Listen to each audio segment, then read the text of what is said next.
Hi hello everyone, welcome to orthodox ആണ്. നമ്മുടെ മറ്റൊരു പുതിയ വീഡിയോയിലേക്ക് എല്ലാവർക്കും സ്വാഗതം. അപ്പോൾ ഇന്ന് സൂപ്പർ സൺഡേ 2 മാച്ച്. ആദ്യത്തെ മാച്ച് LSG vs CSK എങ്ങനെയോ ജയിച്ചിട്ടുണ്ട്. ഈ കളിയുടെ ഒരു സിമ്പിൾ സമ്മറി പറയുകയാണെങ്കിൽ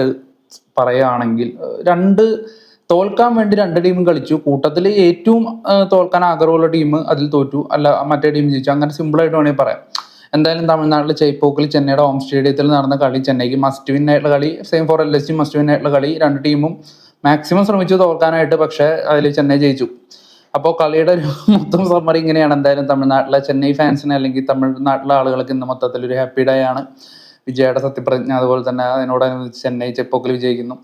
അപ്പോൾ മത്സരത്തിലോട്ട് വരാൻ ചെന്നൈക്ക് ഫസ്റ്റ് ടോസ് കിട്ടി. പതിവിൽ വിപരീതമായിട്ട് ചെന്നൈക്ക് ടോസ് കിട്ടി. ചെന്നൈ ചേസിങ് എടുത്തു.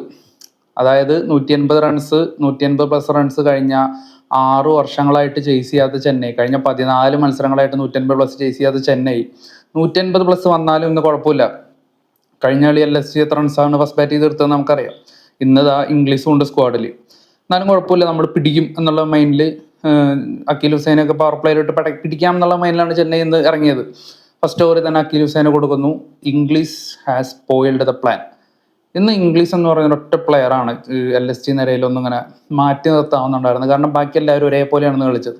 പക്ഷേ ഇംഗ്ലീഷ് ഇന്ന് അങ്ങോട്ട് കൗണ്ടർ അറ്റാക്ക് ചെയ്ത് ഫസ്റ്റ് ഓവറിൽ തന്നെ അക്കീൽ ഹുസൈൻ ഡൗൺ. അക്കീൽ ഹുസൈൻ പിന്നീട് തിരിച്ചു വന്നിട്ടില്ല, ആ ഒരു അടിയിൽ നിന്ന് തിരിച്ചു വരാൻ പറ്റിയിട്ടില്ല. അമ്മാതിരി അടി. പിന്നീട് അറിയുന്ന മുകേഷ് ചൗധരി ആയിക്കോട്ടെ, അൻഷുൽ കാംബോജ് ആവട്ടെ, പിന്നെ ആ പവർ പ്ലേ പുള്ളി തൂക്കി എന്ന് പറയാം. മറ്റേ യോക്കർ ലെങ്ത്തിലൊക്കെ വരുന്ന പന്തുകളെ സിംപിളി ബാക്കിലോട്ട് ബൗണ്ടറി അടിക്കുകയാണ്, അതും 6 അടിക്കുകയാണ്. അക്കീൽ ഹുസൈനെ അറ്റാക്ക് ചെയ്യുന്നു, അതുപോലെ മുകേഷ് ചൗധരിനെ അറ്റാക്ക് ചെയ്യുന്നു, അൻഷുൽ കാംബോജിനെ അറ്റാക്ക് ചെയ്യുന്നു. പവർ പ്ലേ പുള്ളി ടേക്ക് ഓവർ ചെയ്യുന്നു, 50 അടിക്കുന്നു. അപ്പോഴത്തെ മാർഷ് സ്ട്രൈക്ക് റൊട്ടേറ്റ് ചെയ്യുന്ന റോള് മാത്രം. കഴിഞ്ഞ കളി കുൽക്കർണി ചെയ്ത എന്താണോ അതിനേക്കാളും ബെറ്റർ ആയിട്ട് മാർഷ് ഇന്ന് കളിച്ചു. റണ്ണേ ബോളെങ്കിലും ഉണ്ടായിരുന്നു. എന്നാൽ പോലും അപ്പുറത്ത് ഇംഗ്ലീഷ് അടിയോടെ അടി. 6 ഓവറിൽ 90+ റൺസ് ബോർഡിൽ വന്നു കഴിഞ്ഞു. LSGക്ക് ഒന്നും നോക്കാനില്ല, സേഫ് സ്കോർ. ഈസിലി 220 ടാർഗറ്റ് ചെയ്യാൻ പറ്റും. 6 ഓവറിൽ 90+ വന്നു. അടുത്തൊരു 10 ഓവറിൽ എന്തായാലും ഇതേ ഒരു 90+ വന്നാൽ തന്നെ ബാക്കി 4 ഓവർ കിടക്കുകയാണ്. 4 ഓവറിൽ ഈസിലി അവർക്ക് 40 അടിക്കാം. 220+ ഒക്കെ ചെപ്പോക്കിൽ അടിച്ചു കഴിഞ്ഞാൽ തീർച്ചയായിട്ടും എടുക്കാനായിട്ട് പറ്റില്ല. LSG പകുതി വിജയിച്ചു കഴിഞ്ഞാൽ പവർ പ്ലേ കഴിഞ്ഞപ്പോൾ. പക്ഷേ Chennai has some other plans. അതാണ് LSGയുടെ മിഡിൽ ഓർഡർ. ഇത്രയും വേസ്റ്റ് മിഡിൽ ഓർഡർ ഇന്ന് എന്താണ് കാട്ടിയെന്നൊരു എത്തും പിടിയില്ല. അങ്ങനെ പവർ പ്ലേ കഴിയുന്നു. പവർ പ്ലേയിൽ തന്നെ മിച്ചൽ മാർഷിന്റെ വിക്കറ്റ് നഷ്ടപ്പെടുന്നുണ്ട്. പക്ഷെ ഓൾറെഡി വളരെ സേഫ് ആയിട്ടുള്ള സ്കോറിലാണ്. ഇനി ഹിറ്റേഴ്സ് വരാൻ കിടക്കുകയാണ്. ഒട്ടും ടെൻഷനില്ല LSGക്ക്. പക്ഷെ ആ ഒരു സിറ്റുവേഷൻ LSG കളി കൊണ്ട് കളഞ്ഞു കാണാം.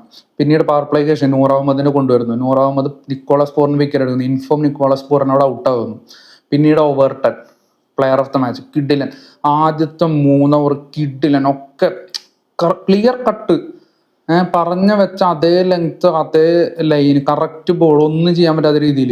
ഋഷഭ് പന്തിനൊക്കെ ഒരേ ലെങ്ത്തിൽ ഇങ്ങനെ വന്നുകൊണ്ടിരിക്കുകയായിരുന്നു പന്ത്. ഋഷഭ് പന്ത് ഒന്ന് ജസ്റ്റ് എസ്കേപ്പ് ആയി അടുത്ത ബോളിൽ ബൗൾഡ്. ഋഷഭ് പന്ത് പോകുന്നു. പിന്നാലെ ഇംഗ്ലീഷ് ഏത് ലെവലിൽ കളിച്ചെന്ന് അറിയില്ല. 33 ബോളിന് 85 റൺസാണ്. ഭയങ്കര ബ്രൂട്ടൽ നടന്നുകൊണ്ടിരുന്ന ഇംഗ്ലീഷ് അവിടെ ഔട്ടാകുന്നു.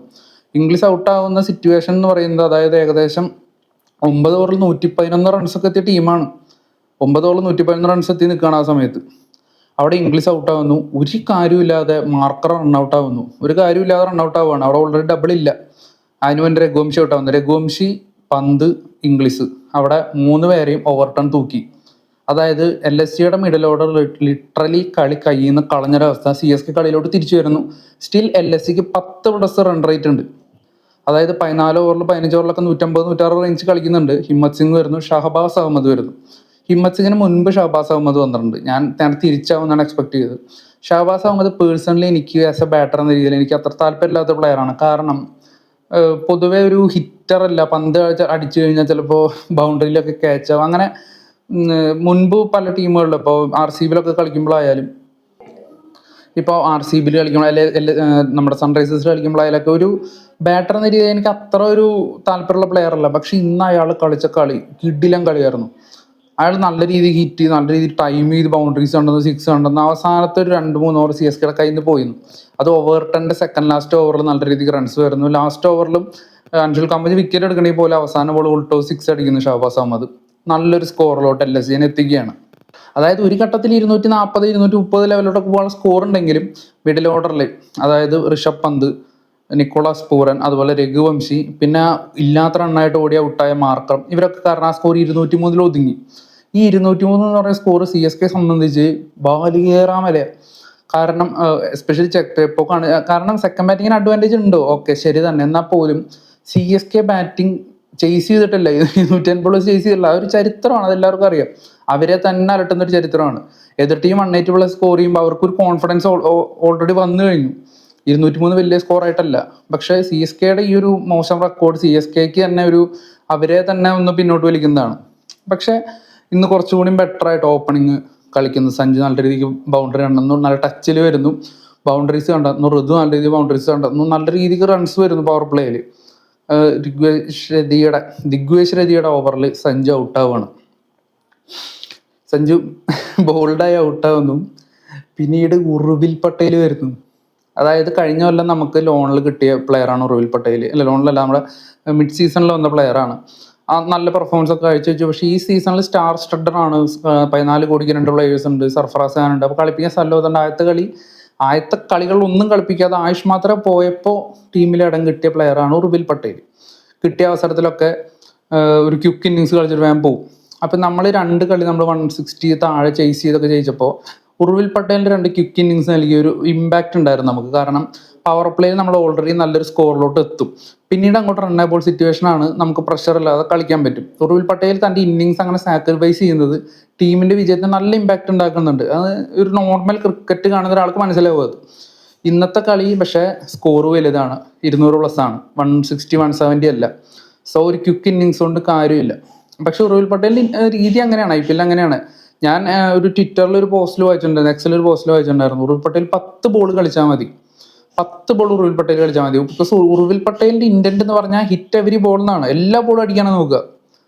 അതൊരു പോസിറ്റീവ് ഇന്റന്റ് ആണ്, ഇതിൽ നെഗറ്റീവ് ഇന്റന്റും ആണ്. കാരണം എല്ലാ ബോളും നമ്മൾ അടിക്കാൻ നോക്കേണ്ടതില്ല. വൈഭവ് സൂര്യവംശിക്ക് ഇന്നലത്തെ കളി നമ്മൾ കണ്ടു. പക്ഷേ CSKക്ക് അത് ആവശ്യമാണ്. കാരണം CSKയിൽ ബാക്കി ആർക്കും അടിക്കാനുള്ള ഇന്റന്റ് ഇല്ല. എന്താ കളി കണ്ടവർക്കറിയാം. അങ്ങനെ ഉറുവിൽ പട്ടേൽ ക്രീസിലേക്ക് വരുന്നു. From the very first ball അയാൾ ഫേസ് ചെയ്ത ഫസ്റ്റ് ബോൾ തൊട്ട് അയാൾ 6 അടിക്കണം. അടി എന്ന് പറഞ്ഞാൽ അമ്മാതിരി അടി. പറമ്പിൽ ക്രിക്കറ്റ് കളിക്കുമല്ലോ നമ്മൾ, പറമ്പിലും പാടത്തൊക്കെ അമ്മാതിരി അടി. ടെന്നീസ് ബോൾ കളിക്കാന്ന് പോലെ ബാറ്റ് സ്പീഡൊക്കെ, അത്രയും ബാറ്റ് സ്പീഡ്, എല്ലാ ബോളും അടിക്കുക. CSKയുടെ ഫാൻസ് എന്ന് പറഞ്ഞ സത്യം പറഞ്ഞാൽ മെന്റലി ഉണ്ടാകും. കാരണം അവർ റീസെന്റ് ഇതുപോലത്തെ ഒരു ഇന്നിങ്സ് കണ്ടു കാണില്ല. 2014 സുരേഷ് റൈനയുടെ ഇന്നിങ്സ് കണ്ട പോലെ പവർ പ്ലേയിൽ അടിയൊരടി, അടുപ്പിച്ച് 5 6 ആണ് അയാൾ 2 ഓവറിലായിട്ട് അടിച്ചേക്കുന്നത്. ദിഗ്വേഷ് രതിക്കാണ് ഏറ്റവും കൂടുതൽ കിട്ടിയേക്കുന്നത്. അടുപ്പിച്ച് 5 6, ഒരു 4, 11 ബോളിൽ 9 ബോളിൽ അയാൾ 40+ റൺസ് കഴിഞ്ഞു. 9 ബോളിൽ അയാൾ 40+ റൺസ്. അയാൾ ഏത് ലെവലിൽ ബ്രൂട്ടൽ ഇന്നിങ്സ് ആയിരുന്നു. ലൈവ് കണ്ടിട്ടില്ലെങ്കിൽ വലിയ മിസ്, ഹൈലൈറ്റ്സ് കണ്ടാൽ പോലെ ത്രില്ല് കിട്ടില്ല. ലൈവ് കണ്ടില്ലെങ്കിൽ വലിയ മിസ്, ബ്രൂട്ടൽ ഇന്നിങ്സ്. 13 ബോളിൽ നിന്ന് അയാൾ 50 ആവാണ്.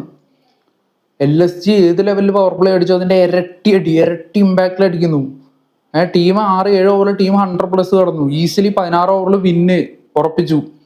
ഉറുവിൽ പട്ടേൽ 50 വീണ്ടും അടിക്കുകയാണ്.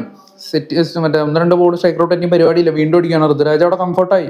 ഉറുവിൽ പട്ടേൽ അടിക്കുന്നു, വെരി കംഫർട്ട്, വളരെ ഈസി വിന്ന് നമ്മൾ എക്സ്പെക്ട് ചെയ്യുന്നു. ഉറുവിൽ പട്ടേലിന്റെ ക്യാച്ച് വിടുന്നത് ദിഗ്വേഷ് രതി. ഉറുവിൽ പട്ടേലിന്റെ ക്യാച്ച് ഈസി ക്യാച്ച് വിടുന്നു. LSG മൊത്തം മെന്റലി ഡൗൺ, നമ്മുടെ ഗെയിം നമ്മുടെ കയ്യിൽ. പക്ഷെ പിന്നീട് ഉറുവിൽ പട്ടേൽ ഔട്ടായതിനു ശേഷം പിന്നീട് very poor play, very poor എന്ന് പറഞ്ഞാൽ വെരി പുവർ. ഉറുവിൽ പട്ടേൽ ഔട്ടായ ഒരു സിറ്റുവേഷനിൽ നമുക്ക് 6.7 ആയിരുന്നു റിക്വയർഡ് റൺ റേറ്റ്. അതായത് ശരാശരി ഒരു ഓവറിൽ ഒരു 6 റണ്ണോ 7 റണ്ണോ അടിച്ചാൽ മതി. ക്രീസിൽ ഋതുരാജ് ഉണ്ട്, കാർത്തിക് ശർമ്മ ഉണ്ട്. ഇങ്ങനത്തെ സിറ്റുവേഷനിൽ പറ്റിയ 2 ആൾക്കാരും ഉണ്ട്. റണ്ണബോൾ വേണ്ട കളിയുള്ളൂ. പക്ഷേ അവിടെ കാർത്തിക് ശർമ്മ ഒന്ന് സ്ലോ ആവുന്നു, ഋതുരാജ് ബൗണ്ടറിക്ക് ട്രൈ ചെയ്യുന്നു, ഋതുരാജിന്റെ വിക്കറ്റ് പോകുന്നു. ഋതുരാജിന്റെ വിക്കറ്റ് പോയി പിന്നെ ചെന്നൈ ക്ലൂലെസ് ആയി. ബ്രിവീസ് വരുന്നു, ബ്രിവീസ് ബോൾ വേസ്റ്റ് ചെയ്യുന്നു. കാർത്തിക് ശർമ്മ ആസ് യൂഷ്വൽ മെല്ലെ കാർത്തിക് ശർമ്മ ബൗണ്ടറി അടിക്കാൻ ട്രൈ ചെയ്യുന്നേ ഇല്ല. ഫുൾ നെഗറ്റീവ് കളി, LSG കളിയിലോട്ട് തിരിച്ചു വരുന്നു. ബ്രിവീസ് ഔട്ടാവുന്നു. ബ്രിവീസിനൊന്നും ചെയ്യാനില്ല. എന്നാൽ അദ്ദേഹത്തിന്റെ ഡയല്ല അദ്ദേഹത്തിനായിരുന്നു ഒരു പൊട്ട ഷോട്ട് കളിച്ചിട്ടാണ് ഔട്ടാവുന്നത്. 11-10. അപ്പുറത്ത് കാർത്തിക് ശർമ്മ നിൽക്കുന്നു, എന്ത് ചെയ്യേണ്ടെന്ന് അറിയണില്ല. ഒരുമാതിരി വൃത്തികെട്ട സിറ്റുവേഷൻ. ചെന്നൈ ഡഗ് ഔട്ട്, അല്ലെങ്കിൽ ചെന്നൈയുടെ ഫാൻസ്, ഓൺലൈനിൽ ഫാൻസ് ഒക്കെ വൻ ചീത്തവിളി. എന്ത് കളിയാണ്, എന്ത് നെഗറ്റീവ്. ഈ കളി തോറ്റു കഴിഞ്ഞാൽ ഇനി ഈ സീസൺ കളിക്കേണ്ടയില്ല എന്നുള്ള മൈൻഡ് സെറ്റ്. പേഴ്സണലി എനിക്ക് ഭയങ്കര മോശം ഡേ പോകാൻ അത് ഇന്ന് തോറ്റെങ്കിൽ. എന്തോ ഭാഗ്യത്തിന് അവസാന ഓവറിൽ മാർക്രം വന്നതുകൊണ്ട്, അല്ലെങ്കിൽ പ്രശാന്ത് വീറിനെ ഇറക്കി വിട്ടു, പ്രശാന്ത് വീർ നല്ല രീതിക്ക് 2 സിക്സ് അടിച്ചു, മാർക്രം വരുന്നു, നമുക്ക് 2 വൈഡ് ഇട്ടായിരുന്നു, 2 സിക്സ് ദൂബെ അടിക്കുന്നു. ദൂബെ ഒരു ഡിഫെൻഡ് ചെയ്തു, മറ്റേ ആവേശ് ഖാന്റെ ഒരു ബോള് ഇതൊക്കെ ലാസ്റ്റ് ഓവറിൽ ബാക്ക് ഫുട്ട് ഇറങ്ങി ഡിഫെൻഡ് ഒക്കെ ചെയ്യുന്നു. ചാൻസ് എടുക്കുകയാണ്, ലാസ്റ്റ് ഓവർ സ്പിന്നറാണെന്ന് ഉറപ്പാണ്, നീ ഷഹബാസ് അഹമ്മദ് അല്ലെങ്കിൽ മാർക്രം. എന്തിനാണ് ഷഹബാസിനെ പറ്റി മാർക്കറത്തിൽ എറിയിച്ചതെന്ന് അറിയില്ല. അല്ലെങ്കിൽ LSCക്ക് 3 പേസ് ബോളേഴ്സ് ഉള്ളു അവരുടെ സ്ക്വാഡിൽ, അല്ല അവരുടെ 11-ൽ. അതെന്തൊരു അത്ഭുതമായിട്ട് എനിക്ക് തോന്നുന്നു. 3 പേസ് ബോളേഴ്സിനെ വെച്ചിട്ട് എങ്ങനെയാണ് അവർ CSK ഫസ്റ്റ് ബോളിംഗ് ആയിട്ട് പോലും അവർ ഇമ്പാക്ട് പ്ലെയർ ബാറ്റർ ആയിരുന്നു. അപ്പോൾ CSKക്ക് 5 ബോളിംഗ് ഓപ്ഷൻസ് ഉണ്ടായിരുന്നുള്ളൂ, പക്ഷെ 5ഉം കറക്റ്റ് ബോളിംഗ് ഓപ്ഷൻസ് ആയിരുന്നു. പക്ഷെ LSC സംബന്ധിച്ചിടത്തോളം LSCയുടെ ഒരു ബോളിംഗ് ഓപ്ഷൻസ്, LSCക്ക് ഒരു ബോളറെ കൂടെ ആവശ്യം ഉണ്ടായിരുന്നു. എന്താണെന്നറിയില്ല. ഇൻ കേസ് ഇപ്പോൾ LSC പെട്ടെന്നൊരു സ്ട്രഗിൾ നേരിട്ട് ടീം തകർന്നെങ്കിൽ ഇവർ എന്തായാലും ഒരു മാറ്റർ ഇമ്പാക്ട് ഇറക്കണമല്ലോ. അപ്പോൾ ഇവർക്ക് 4 ബോളർമാരേ ഉള്ളൂ, മാർക്കർ എറിയേണ്ടി വന്നേനെ 4 ഓവർ. എന്തായാലും ഒരു മോശം സെറ്റപ്പ് ആയി പോയി ബോളിങ്ങിന്റെ. ലാസ്റ്റ് ഓവർ ഏതെങ്കിലും ഒരു പേസ് ബോളർ ആണെങ്കിൽ LSC ഈസിലി ജയിച്ചാൽ. ലാസ്റ്റ് ഓവർ 10 റൺ വേണമായിരുന്നു.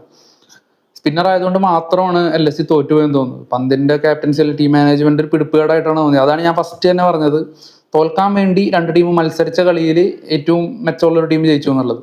എന്തായാലും സാറ്റിസ്ഫൈങ് വിന്നല്ല, വളരെ മോശം ഒരു വിന്ന് തന്നെയായിരുന്നു. ഇതിൽ ഉർവിൽ പട്ടേലിന്റെ ഒരു ഇന്നിങ്സ്, അതും നമുക്ക് എല്ലാ കളി എക്സ്പെക്ട് ചെയ്യാൻ പറ്റില്ല. ഈ ടീം എടുത്ത് നോക്കിക്കഴിഞ്ഞാൽ ഋതുരാജ് ഗെയ്ക്വാദ് അതൊരു ഹിറ്റർ അല്ല. ഉർവിൽ പട്ടേലിന്റെയും നമുക്ക് എല്ലാ കളിയും ഇത് എക്സ്പെക്ട് ചെയ്യാൻ പറ്റില്ല. അയാൾ ചിലപ്പോൾ അടുത്ത കളി 10 റൺസിൽ ഔട്ടായി പോകാം, അല്ലെങ്കിൽ അടുത്ത കളി ഒരു 20 റൺസ് എടുക്കാം, 30 റൺസ് എടുക്കാം. അതിന് മുകളിലോട്ട് എക്സ്പെക്റ്റേ ചെയ്യരുത്. പിന്നീട് വരുന്ന കാർത്തിക് ശർമ്മ ഹിറ്റർ അല്ല, അയാൾ ഒരു ODI സ്റ്റൈലിൽ കളിക്കുന്ന ഒരു പ്ലെയറാണ്. ബ്രവിസ് ടച്ചിലല്ല, ഫോമിലല്ല. ദൂബയുടെ കാര്യം കണക്കാണ്. ഓവർ ടൈം എങ്ങനെ ഓവർ ഓർഡറിലാണ് ഇറങ്ങുന്നത്, സർഫറാസ് ഖാൻ ലെവലിലില്ല. അപ്പൊ ഇങ്ങനത്തെ ഈ ഒരു ടീമിൽ നിന്ന് നമുക്കൊന്നും എക്സ്പെക്ട് ചെയ്യാനില്ല. കിട്ടിയത് എന്ത് ബോണസാന്ന് വിചാരിക്കുക, അത്രേ ഉള്ളൂ. അപ്പൊ എന്തായാലും ഇനി ഇപ്പോൾ LSC ആയിട്ടൊരു കളി, അതുപോലെ GT ആയിട്ടൊക്കെ നല്ല രീതിക്ക് സ്ട്രഗിൾ ചെയ്യുന്ന ഉറപ്പാണ്. ഇതിൽ വേറെ ഏത് ടീമായിട്ടും ജയിച്ചാലും GT ആയിട്ട് ജയിക്കുക ഭയങ്കര ടഫാണ്. എങ്ങാനും കടന്നുകൂടിയ അത്ഭുതം, അത്രേ ഉള്ളൂ. അപ്പൊ എന്തായാലും ഈ ഒരു ബോളിംഗ് ഓക്കെ, ബോളിംഗ് 203 നമ്മൾ പവർ പ്ലേയിൽ അടിയിട്ട് ഒന്നും പ്രശ്നമില്ല. പക്ഷെ ബാറ്റിംഗ്, ഈ സീസണിന്റെ തുടക്കത്തിൽ ഏറ്റവും കിടിലം ബാറ്റിംഗ് ലൈനപ്പ് ഉണ്ടായിരുന്ന ടീം ഇന്ന് ഇത്രയും ഒരു മോശം ബാറ്റിംഗ് ലൈനപ്പിലോട്ടാവും. അതുപോലെ ബോളിംഗ് മോശം ഉണ്ടായിരുന്ന ടീം ഇപ്പോൾ ബോളിംഗ് അടിപൊളി. എന്തായാലും ആകെ അങ്ങോട്ടും ഇങ്ങോട്ടൊക്കെ തിരിയുന്നു. എന്തായാലും ഇന്നത്തെ വിജയം നല്ലൊരു വിജയമായിരുന്നു പേഴ്സണലി. ഇവര് ഒരു 17 ഓവറിൽ ജയിച്ചെങ്കിൽ. പക്ഷെ ഇത് ജയിച്ചു. എന്തായാലും അവരുടെ ഒരു പിടിപ്പുകളുണ്ട്. അവർ കുറെ ക്യാച്ച് ഡ്രോപ്പ് ചെയ്തു. ദിഗ്വേശ്വർ 2 ക്യാച്ച്, അതുപോലെ നിക്കോളസ് പൂർണ്ണ ഒരു ക്യാച്ച്, ഒക്കെ സിമ്പിൾ ക്യാച്ചൊക്കെയാണ് ഡ്രോപ്പ് ചെയ്യുന്നത്.